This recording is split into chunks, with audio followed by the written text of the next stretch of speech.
Hello and a very warm welcome to On The Record. I'm Aldrin Simpier, sitting in for Vuyamvoko. Tonight we bring you a special focus on the AU Summit as Addis Ababa prepares to welcome leaders from across the continent. But first up, a look at today's top headline stories. The battle for Tlokwe is heating up. By-elections in 7 wards are scheduled for 24th of February. This after the Constitutional Court set aside the results of the 2013 by-elections. Opposition parties in the council are pushing for a no-confidence vote in the mayor and speaker at Friday's special council sitting for the midterm budget. The fight for the control of Tlokwe City Council is playing out on the streets of the northwest town, in courtrooms and in council chambers. The DA's legal bid to force the speaker to convene a special council sitting failed. With it, a vote of no confidence. But the opposition is not giving up. The Speaker already indicated that she will not allow the motion to serve on the agenda at this coming council meeting this Friday. But we will do whatever we can within the law. Those are standing items on the agenda. We are the majority. We are going to remove the ANC. There's no doubt about that. So we will be there on Friday to remove them. But their plan may be thwarted again. So far, there's not been request to have any other agenda item. And apart from that, legislation requires that we deal with that as a special council. Any other matter will be referred to the normal council meeting, which will sit on the 23rd of February. Voters in the 7 contested wards have been urged to register. It will be a hard-fought vote. The DA has disclosed the contents of a confidential letter from the Auditor General to the City of Tshwane's municipality. The letter, dated the 30th of November 2015, reveals that the city incurred 4 billion rand in irregular expenditure and wasteful expenditure for the financial year of 2014 and 2015. The city says the report is not final and has no standing. Dropping a potential bombshell. Allegations of billions wasted on the back of the controversial prepaid smart meter project, which cost over 800 million rand. The letter states that the city has incurred the stupendous sum of 4 billion rand in irregular expenditure, of which only 1.2 billion rand has been disclosed in the audited financial statements. The balance thereof being discovered during an audit. The party denies playing politics. This is not a DA manufactured document. This is the Auditor General's own document stating what is the situation in our city. The Auditor General confirmed the report, emphasizing that it's meant to be confidential.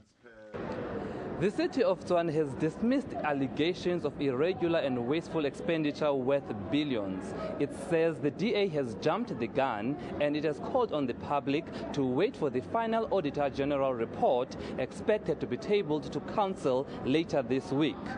The report becomes a public document once it has served at Council.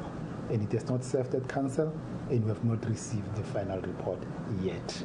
So as far as we are concerned, this report, the purported report, has got no standing, has got no status. The DA also raised concerns that the Auditor General may be under political pressure from the city to produce a less damning final report. The AG promised to table that report soon. Sipho Stirman, SABC News, Pretoria. A war of words has broken out in Parliament this morning between members of the ANC and the chairperson of OUTA. Wayne Duvenage was accused of giving a contradictory presentation about his organization's stance on e-tolls. Duvenage insisted that OUTA does not oppose the need for public to pay for the roads, but rather the way in which SANRAL is going about it. Duvenage is reiterating his organization's position that fuel levy is the only viable way of paying for e-tolls. He says it is less cumbersome, transparent and justifiable. He says OUTA believe people should pay for roads, but that e-tolls is not the best way to do so. The alternative is simple. You cancel the e-toll scheme or you carry on. But if you want to carry on with an e-toll scheme that has 9% compliance, I don't know why. I don't know what that is achieving.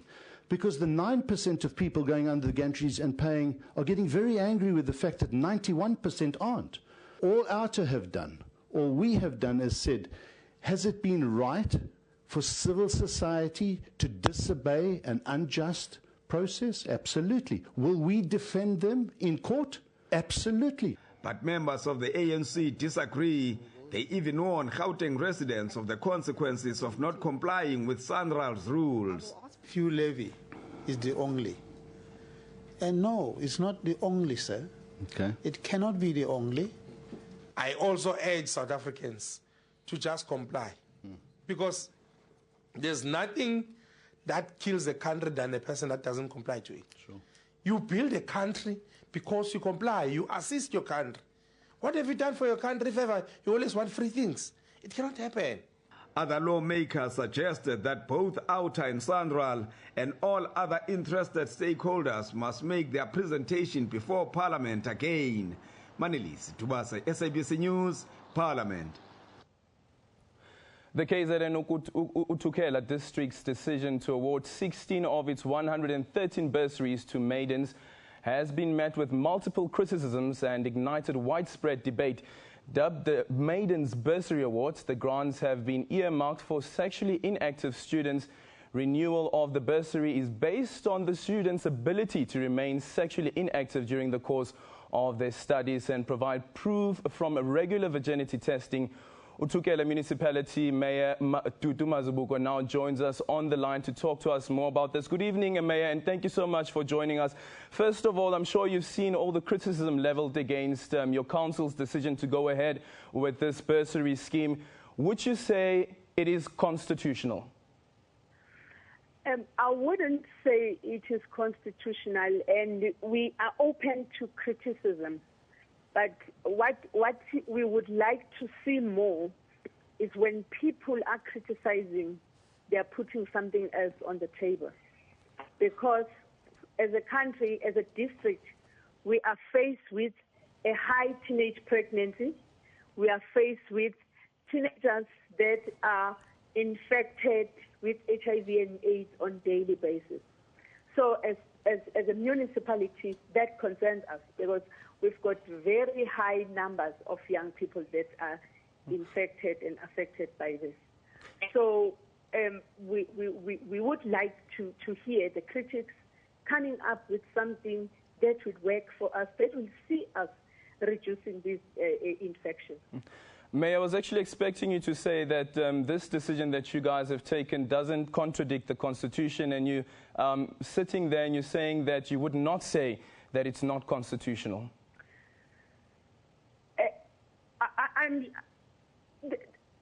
I wouldn't know if it contradicts the Constitution because it is done at our goodwill. But more than anything, we thought we followed all the processes because this is not just the municipality waking up and taking a decision. It was consulted, and we felt it was important that we play a meaningful role in helping these part of the society that has already organized itself.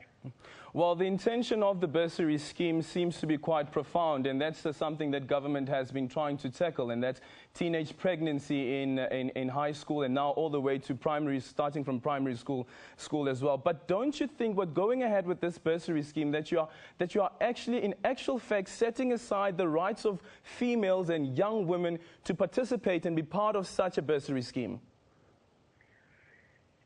Not really, because this is one component of the bursary that we have. We've got 4 categories in the bursary that we are offering as a municipality. And they are all different categories.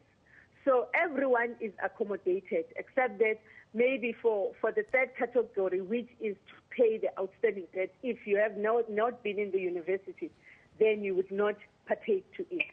But this one is an extension of the help that we are already giving to the maidens when they go to attend the reed dance and the activities that we always have within the municipality of practicing abstinence within and among young women.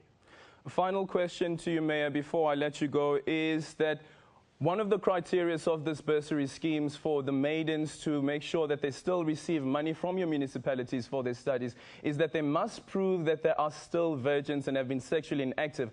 A question that has come through from social media is what happens in the case where you find that this maiden has actually become a victim of rape or has been molested and hasn't come out to go and lay a criminal charge against the perpetrator? I am sure when we come across those cases, we will discuss each case merit. So we will look thoroughly and do our investigation, and we will be able to take an informed decision when we come across such an issue. Well, the jury is still out on this bursary scheme by the uThukela district municipality. It has sparked a lot of debate with regards to this decision by the council to go ahead with it. But just to give you some sort of information around this uThukela bursary scheme by the municipality is that there are several political parties part of this municipality, and amongst those is the DA as well. And now we understand that the DA has decided that it will go to the Human Rights Commission to lay a complaint against the municipality and make sure that this practice of this bursary scheme comes to an end. Well, for now, let's take a quick break, and after this, we will continue with what's happening in Addis Ababa, where the AU summit is currently underway.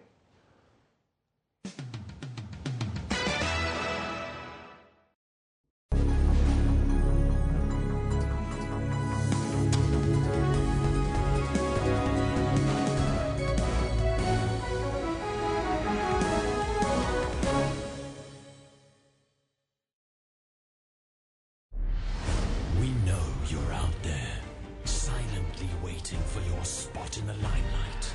Step up, people of the party. We need your energy, your greatness. Just because you don't do it for money doesn't make you an amateur. Yes, we salute you, party comrade, with a bottle of Johnny Walker Red Label for just $169.99 from Tops at Spa.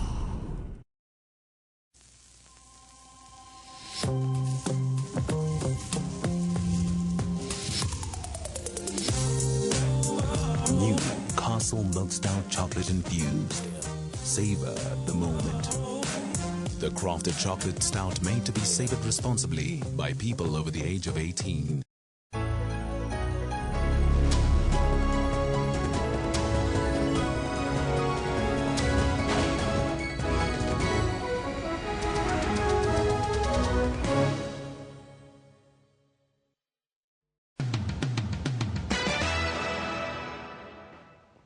Well, Africa's human rights record comes under the spotlight this week. Extreme violence, unrest, displacement and impunity and other humanitarian crises are among the issues to be discussed when the continent's head of state and government meet. Our political contributing editor, Vuyo Mvoko, is currently at the African Union headquarters and defiled this report. Once upon a time, a continent of unending wars, famine and massive underdevelopment. Today, a continent seeing improvements it's never witnessed in virtually every aspect of its people's lives, marked by significant economic growth, fewer wars, and yes, a better than ever human rights record. There is solidarity amongst heads of state on a number of things. There are shared points of view. There are different arguments about democracy versus stability that people will use. Are elections really a measure of democracy, or are there other things you could look at? So there isn't necessarily consensus, I think, on things like elections or mandates, but there should be consensus on things like human rights. A human rights violation is a human rights violation. Really, it's a basic fact. And I think that we can use those facts to try and get some action, some positive action from our leadership. We don't enough.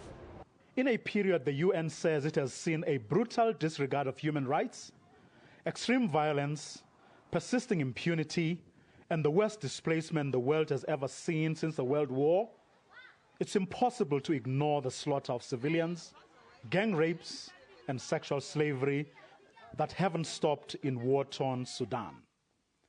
Nigerian women remain the most squirming victims of terrorist group Boko Haram, while Al-Shabaab militants continue to kill scores of innocent civilians in Somalia. Many more are dead and many more have been displaced in Burundi. Malawi's gay community lives in fear, just like Tanzania's albinos. And that's to name only a few hotspots or human rights abuses that have captured the world's attention most recently. With tens of millions of women and children still living under threat in several of the continent's 54 member states, will the heads of state and government who are going to gather here over the next couple of days take any landmark decisions, or will it be another summit in another new year achieving very little, if anything? Vuyo Mvogo, SABC News, Addis Ababa, Ethiopia. While on the sidelines of the summit, Vuyos had an in-depth discussion with Stephanie Walters from the Institute for Security Studies. They discussed, among others, the critical issues whether or not the private sector should interfere in politics of good governance with governments they do business with. The discussion also evaluated the successes and failures of bodies like the African Union, the United Nations, and the United Nations in resolving African conflicts to date.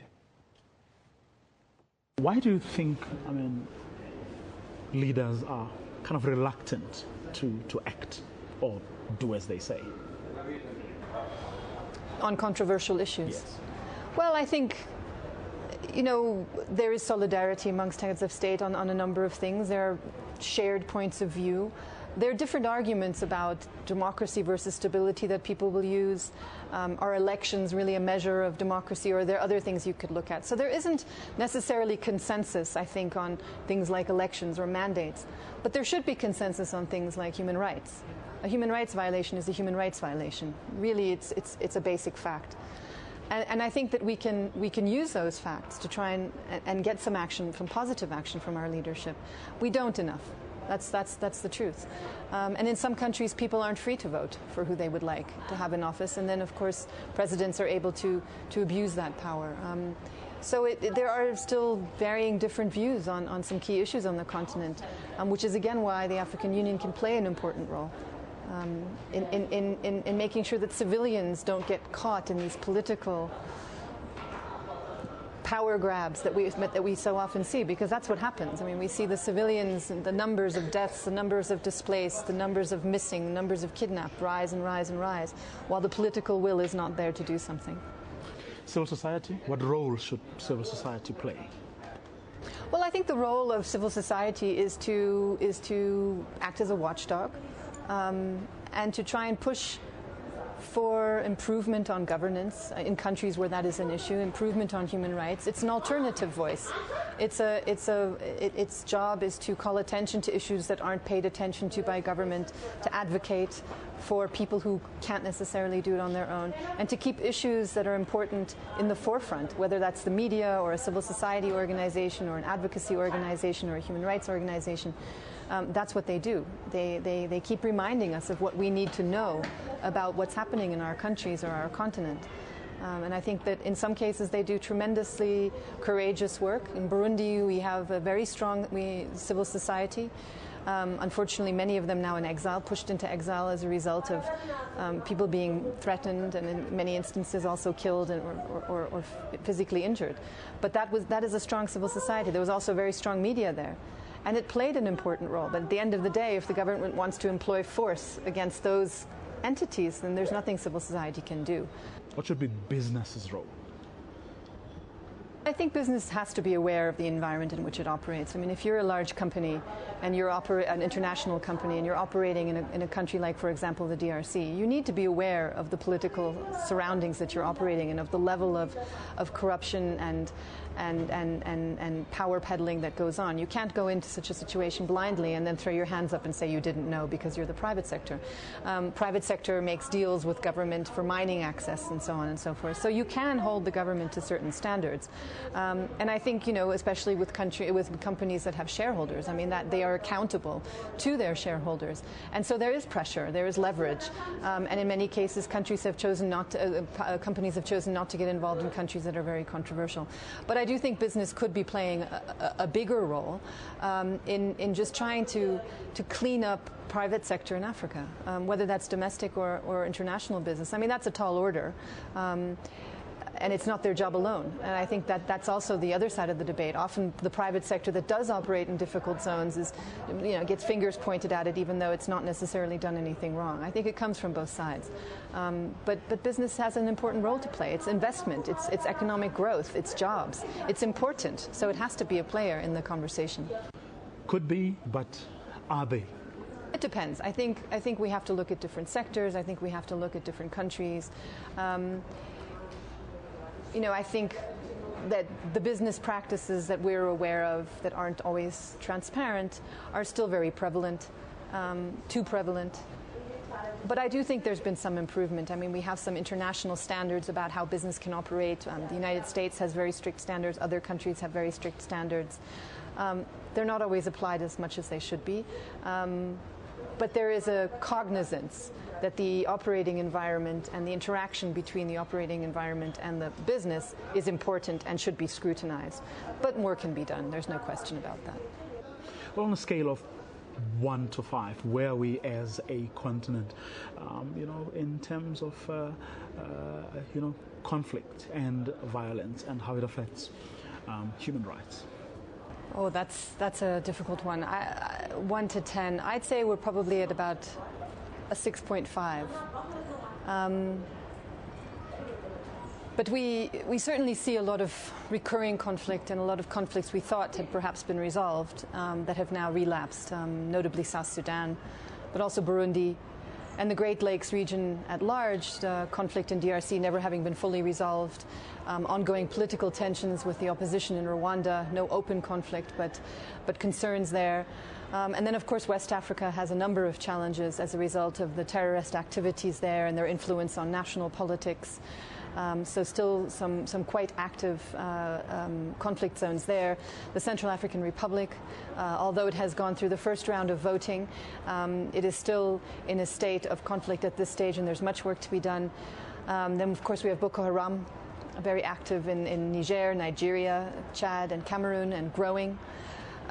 We have Somalia that has been in a state of conflict for a very long time. So we have a number of quite protracted situations and conflict systems that have not been really resolved and that continue to flare up, and then some new ones. Do we really have what it takes to actually deal with the problems?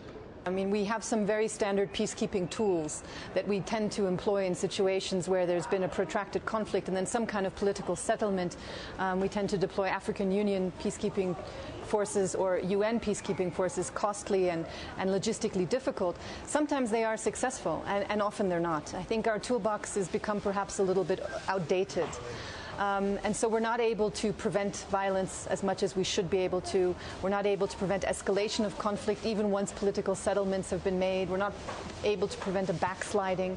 In South Sudan, we had a UN mission, and we had elections, and then we had several years later the disintegration of a government and a return to civil war. We've seen a similar situation in eastern DRC, or in DRC as a whole, where since 2001 there's been a UN mission, and we still don't have peace in the eastern DRC. Burundi, too, had a UN peacekeeping mission, and very involved regional actors playing a role there, including South Africa. And today we find ourselves worrying again that it may go back to civil war.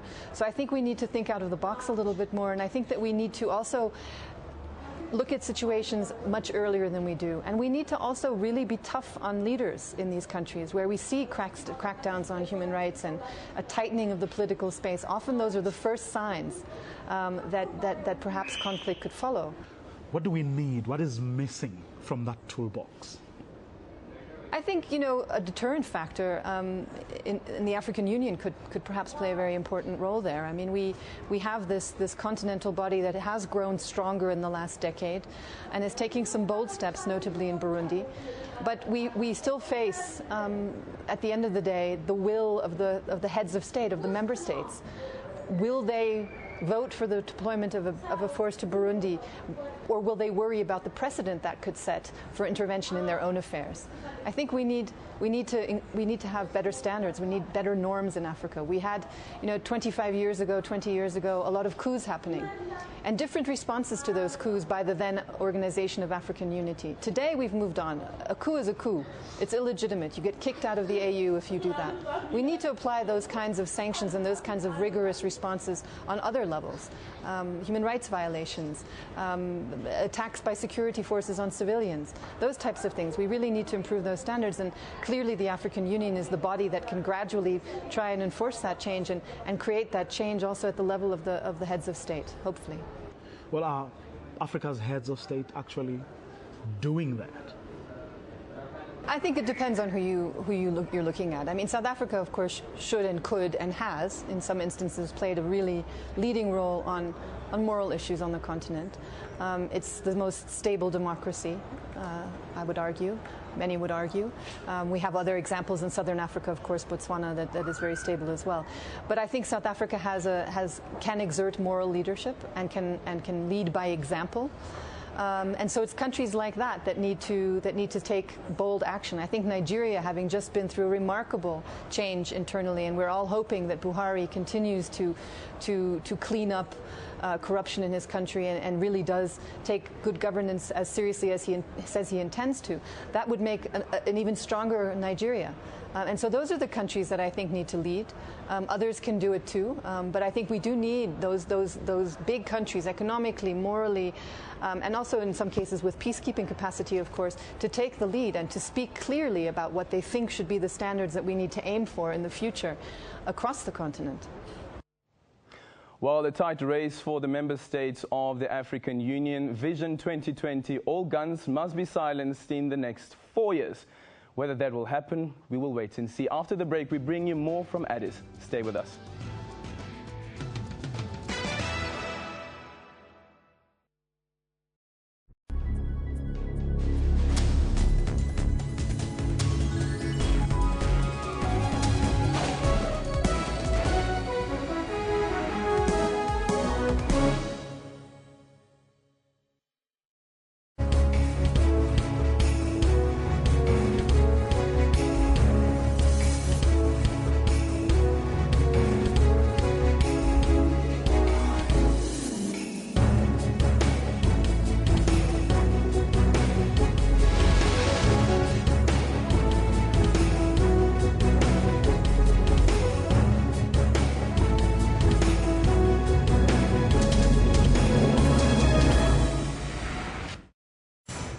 We kick off this week's show by seeing how Kenyans are paying tribute to the victims, as well as not only how they've coped, but how they returned stronger after the attacks. Last year, images of the 4-day Westgate Mall attack saturated front pages. In the Democratic Republic of Congo, artists have assembled to celebrate the peace this war-torn country has not had in a long time. No conflict that can't be solved without a conversation.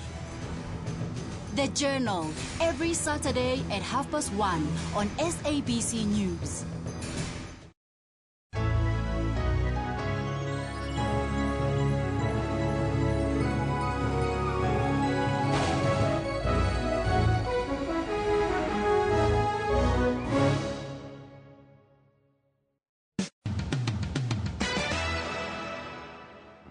Well, with peace on the continent, an overarching theme and the point of concern, the African Commission on Human and People's Rights says it is concerned by the rising conflicts on the continent and want the African Union to pay close attention. Burundi will be on the spotlight during the summit as conflict threatens to tear the country apart.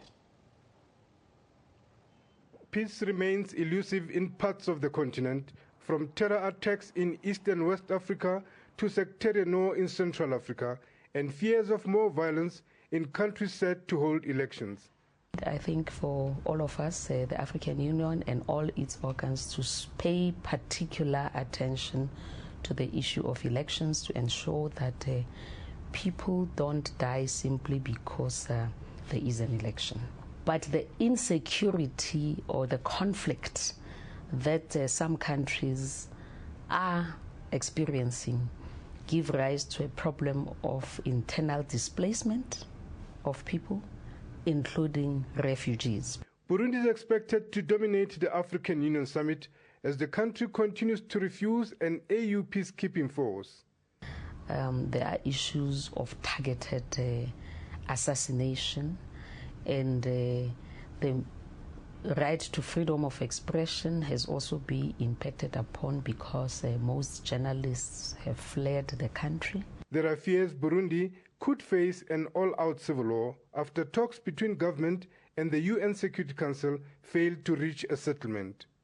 The negotiations are not really producing results because they are not moving as they should, finding compromises, finding ways of staying together, creating a more inclusive administration, a government, and then stop the violence. The Commission has called for a more aggressive system of conflict prevention that includes early warning systems in troubled countries. The Commission's report on Burundi will be released in February. Lehana Tsotitsi, SABC News, Addis Ababa, Ethiopia. With Burundi expected to dominate the AU agenda, Vuyo caught up with the country's foreign minister. The summit is expected to take some tough decisions in an effort to clear up the violence and stem the wave of displacement in the country.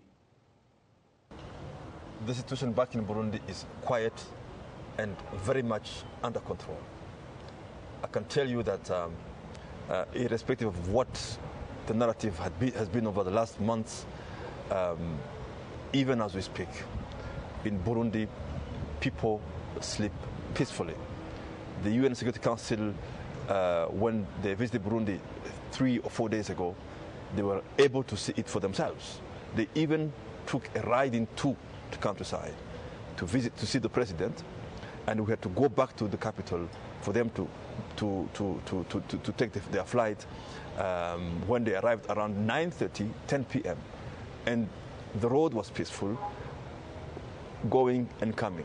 So I can say that little by little, even the world is seeing that the narrative that they were fed with was not necessarily true and was not something that was durable. We might have had hiccups here and there, but we continue to believe that in peace, to believe that Burundians love peace and want to live in peace, with each other. And the situation in the back last year were called the pockets of violence in or within Bujumbura. Are those now quiet? Have the guns gone silent? Are there no more burning tires and barricades on the streets? Definitely no barricades, no roadblocks. But every once in a while, you'd hear a gunshot or two. But generally, those areas are calm today. You can ask your friends or people in Bujumbura that can tell you. It happens. It could happen that once in a while, a man who has a gun decides to shoot in the air to let everybody know that he's still around. But they are not in any way, threatening the general security balance of the country. Now, from where you sit as the Burundian government, who could be the people responsible for those sporadic incidents in Bujumbura? It is very clear that it is the opposition. The opposition that called people to go to the streets against what they called the third term a few months ago. Some of those who were involved in the demonstrations left the country, went basically to Rwanda, but were later on recruited into rebel forces, rebel groups that have been formed in that country.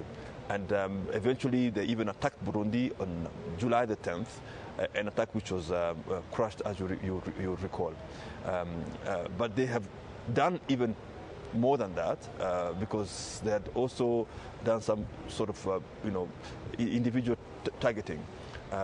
in killing a few authorities, including General Shibirimana, who we believe was assassinated by people who are in the opposition and who more or less have claimed responsibility. So it is clear that those who are, shooting at night or who are disturbing the peace and stability of our country inside Bujumbura are absolutely, without any doubt, from the opposition. Now, the matter is going to come up here at this AU summit. From where you sit, how should the African Union heads of state and government deal with the Burundi question, if you were to really influence whatever it is that they are going to? No, it is clear that first of all, it is fine to have concerns, to have worries about situations, that are developing on the continent. But I believe that it is necessary to look at them holistically.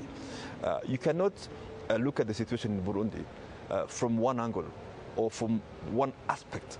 You need to look at the situation in the country, from different angles, including from external influences that might eventually be there, as it is, because you may not be aware, but we have clear evidence that refugees have been used, that military trainings have been provided to youths who were, who found refuge in Rwanda, and have been used against the country, against the security of the country.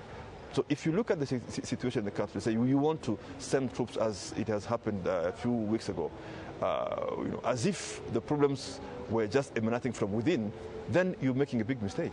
So we continue to believe that if the AU has to help the country, they need to look at the situation in a very global and general manner, including looking into what could be the external factors. What about the internal factors? There are people who are citing the role or the possible role of the youth wing of the ruling party, the Imbonerakure. For that one, we always say, bring evidence. Not just go from what you hear on social media, bring evidence, and then we work on that. It's very simple.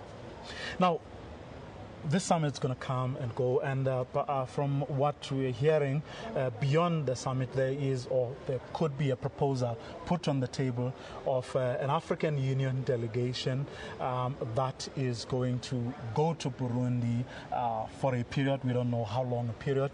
What's your attitude towards? What would be your attitude towards? What kind of delegation would that be? Well, a peacekeeping. I mean, a delegation of observers who are going to look into what is happening and perhaps report back to the union. The details are not clear at this stage, but from what we're hearing, that's one of the proposals. If it is about the human rights observers or the military experts, I don't think there will be a problem, because they are already on the ground. Some of them actually, as per previous decisions of the PSC. We need to look into the mandate of that mission.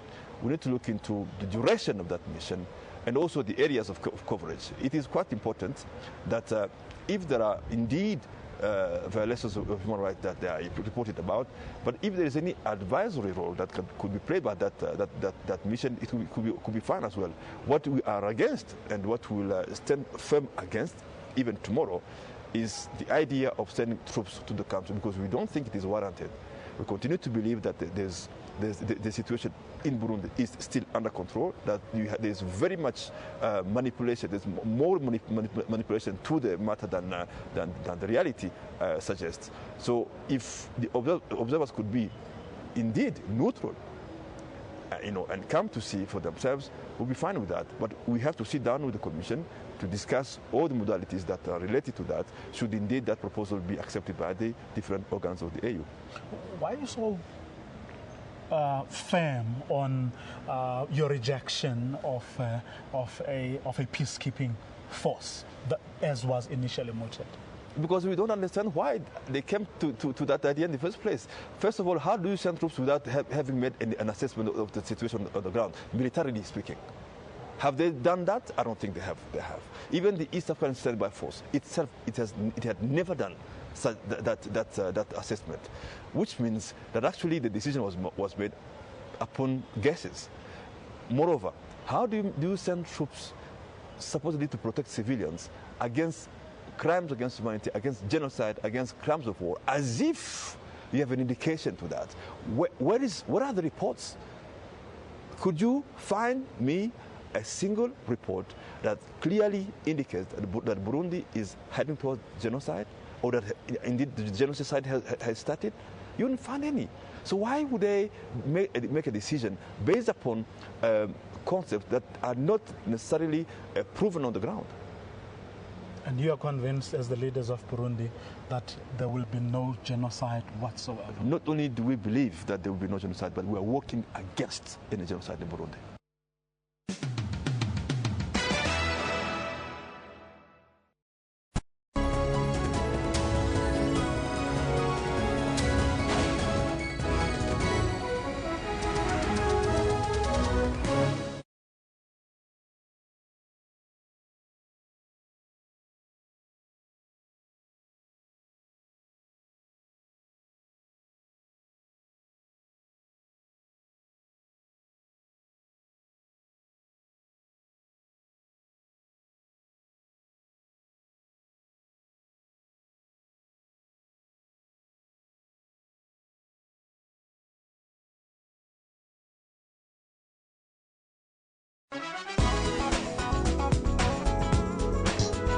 AKA went overseas to win 2 awards for himself for Best South African Male Artist and a second one for his hit track All Eyes on Me.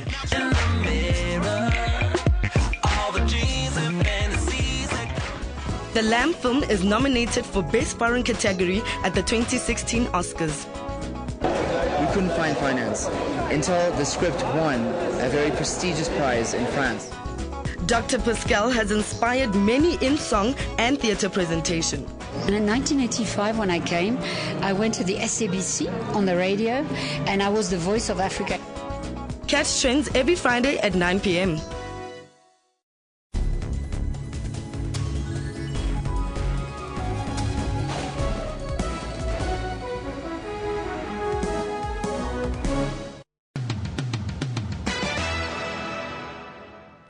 Welcome back to On the Record. Tonight we have been giving you a preview of what to expect from the African Union Summit.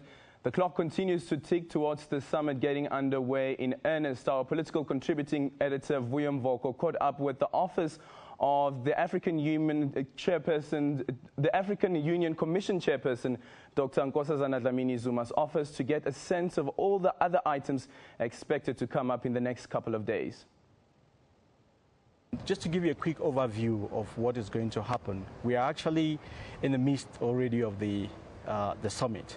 The ministers of foreign affairs came back today to Addis Ababa from Mekelle, where they had a ministerial retreat, just to discuss about issues of integration, to talk about some of the flagship projects like the Continental Free Trade area, the free movement of goods and people, just getting the AU's capacity ready to be able to deliver Agenda 2063. And before the ministers went for the retreat, we equally had the gender pre-summit, where the women, over 400 women, ministers, civil society, the private sector, came together just to be able to prepare themselves and send a message to the heads of state when they start meeting.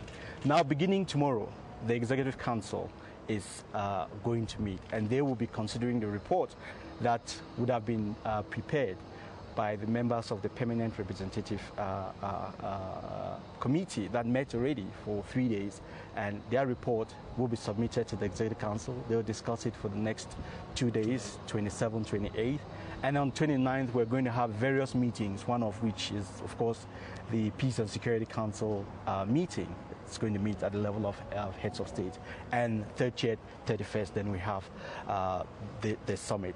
Now, in each of these, you have lots of various things that are going to happen. One of the key, which we'll talk about, is on the 31st, we are going to have the special launch to honor those who have contributed so immensely to fight against the Ebola virus disease, which, as you know, we all are able to celebrate today because Ebola has been brought under control, it's been stopped, and it's time for us to be able to honor those who have contributed. We're talking about business people like Aliko Dangote, Patrice Motsepe, and such people. You would recall that on the 8th of November, the private sector met here in Addis Ababa following the call of the AU Commission Chairperson, Her Excellency Dr. Dlamini Zuma, and on the spot they were able to contribute over $30 million in support. So people like those you've already mentioned, and even some of the 855 volunteers who were deployed to Sierra Leone, Liberia, and Guinea will also be highly honored, as well as partners of the African Union. Let's go then to the theme of the summit itself, human rights, with particular emphasis on the rights of women. As a continent, studies would have been done by now, a lot of reports, experts would have been asked to comment and make some input. As a continent, where do we sit in the area of human rights? On a scale of 1 to 10? Well, I don't think that the summit is going to really just focus on assessing the scale of where the scale where we sit, whether it's from 1 to 10 or it's from 1 to 100. But the African Union thought that it's important to bring to the fore the issue of human rights here in Africa, as well as a specific focus on women. Now, it's not just going to look about the ordinary civil or political rights which we talk about. It's going to give an opportunity for us to talk about some of the socio-economic rights, the women's basic rights, right to food, right to education, right to health, right to shelter, right to good health. So we'll have an opportunity, but it's very important to state that this summit wouldn't be focusing on the theme per se. It's going to be announced that this is the theme for the year. The summit proper will allow the AU to look at the activities of 2015. The chairperson's report is of 2015. It's just going to review the activities, the annual report, and then project on in terms of what activities will be carried out. So the theme will come into fore during the July summit, where we're going to have whether the academics will be coming, the civil society, women's group, the youth group, all to talk about human rights with specific focus on women. We are going to look back and celebrate how far we've come. There's been a lot of progress that's been made on the continent. That's when we'll have researchers who come to the fore to say, this is how far we've come, this is what we've done. Particularly when you look at various protocols, the various normative frameworks that exist, we'll have opportunities to be able to, delve into those frameworks and see where we have made progress, celebrate those progress, where we've had challenges, and how we're able to overcome these challenges. So just in perspective, this is how the summit is going to, we're just going to preview 2015, but also put 2016 into perspective. Well, 2015 was dominated by, among others, the continuing, it would seem, rise of, terror groups like Al-Shabaab and Boko Haram. You're right. That was also quite a challenge. But if you've just been observing, you've seen that the continent has been able to rise to the occasion to be able to really fight against, whether it's Al-Shabaab in East Africa, as we're seeing our forces are doing, Somali forces in Somalia, amidst the challenges that we are facing with, us losing soldiers just a few days ago. We buried a number of Kenyan soldiers who passed on. But you've seen that if we go back to whether it's Nigeria, you've seen that the rate at which we used to have losses has been significantly reduced. Of course, it's still happening. We still have terrorist attacks. Yesterday it was in Cameroon. We still have them in Mali. So the continental organization, the AU, is putting forces together, working with the various national governments to ensure that the scourge of terrorism is really brought under control, so that we're able to take our development agenda into focus and look at some of those things that which we want to do, Agenda 2063, the 10-year implementation plan, the various projects or flagship projects that have been set aside that we have to implement, so that we are able to really create conditions necessary for the development and prosperity on our beloved continent. Situation in Burundi, is that also going to come under? Of course, the situation of Burundi is going to be discussed at the level of the Peace and Security Council, where the heads of states will be meeting. Well, there's going to be elections, of course, of the Peace and Security, members of the Peace and Security Council. Just take us through that, not only the significance, but also how that election is going to unfold. You're quite right. The Executive Council will be meeting beginning tomorrow, and they will be electing members from the 54 member states that's going to be represented in the Peace and Security Council. The Peace and Security Council is made up of 15 members of the entire union, with the 5 regional blocks having representation, 3 from East Africa, 3 from Central Africa, and 3 from Southern Africa, 2 from Northern Africa, and 4 from West Africa. That's the configuration. Now, whosoever is elected, it's very difficult to be able to guess who is going to be elected, but you can imagine that those who are currently sitting, some may have to stay, and some will definitely have to be replaced by other members of the African Union. So we're looking forward to the renewed membership of the Peace and Security Council that has been doing an incredible job in ensuring that peace and stability reigns on our continent. Well, we'll also be watching closely who will be elected the chairperson of the African Union as Robert Mugabe steps down. And back on home soil, a story we'll be keeping a close eye on. SABC News has uncovered yet another money for jobs scam, possibly involving millions of rands. Police are looking for the owner of the establishment in the Johannesburg CBD. Following our investigation, the alleged scamster's leasing agreement could be terminated soon. A fraud case has been swindled out of hundreds of rand, promised jobs that never materialize. On entry, we find some victims. How much did you pay? I paid 500. Unaware they're being taken for a ride. Today they had to assign me to a job, which they said I must come back after 30 minutes, and I came back, but then there was nothing. Scattered across the table, CVs of those already duped, and a cash book, proof of the monies taken. To add insult, the establishment purports to be in collaboration with Lulaway Agency, but the Authentic Job Centre says its name is being used for illegal dealings.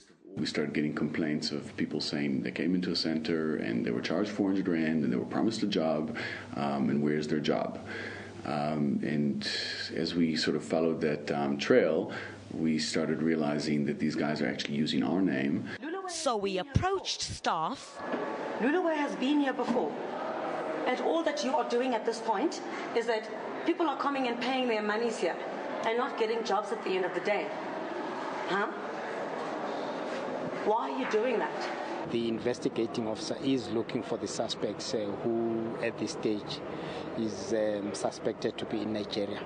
Open the door, ma'am. Can you please leave? The doors are fast closing on the scam. If the tenant is in breach of his lease agreement, we'll take the necessary steps to cancel his lease and have the tenant removed. City Property says it will follow up with police. Criselda Lewis, SABC News in Johannesburg.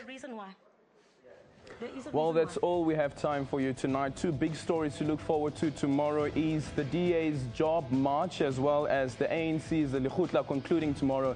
We're expecting a press briefing from the ANC around about 6 in the evening. It will be a precursor to the President's State of the Nation address, which will be taking place on the 11th of February. From me, Aldrin Simpier, and the rest of the team, it's a goodbye for now.